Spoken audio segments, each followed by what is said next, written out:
gradually we're going to be having Nigeria getting really filled, and I hope that as they return, they'll also try everything possible to make sure that they become Nigerians the Nigerian way.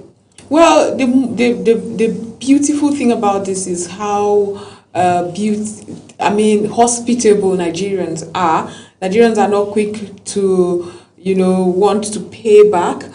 Because we've heard a lot of different voices. Some people telling you how they are going to boycott South African-owned entities here in the country. But a lot of us are like, live and let's live. Live and let's live. It is not that important.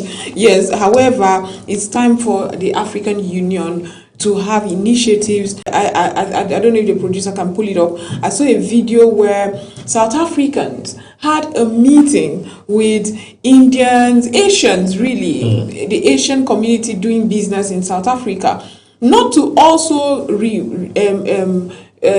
drum down on that need for you are taking our jobs all of that. Yeah. They brought them together in some round table to give them an ultimatum not to employ anybody that isn't South African. And it's quite unfortunate that we're having this. Joy, I've really been thinking why we are gradually getting separated.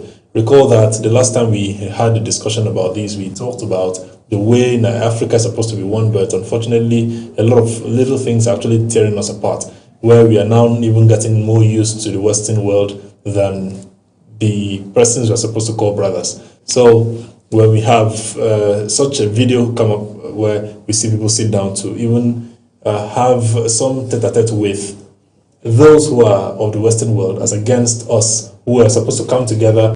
And I remember the words of P.L.O. Lumumba, who said that someday, if we are not careful, Africa will not be great. And he, in his words, clearly said that if we are not careful, we will not have an Africa where we call our own. And it's gradually, maybe in one way or the other, getting to that point where we will not, again, in his words, have an Africa that we can call our own. And it's quite unfortunate, because the way we are seeing things going, if Nigeria decides to also get up to say, let South Africans go back,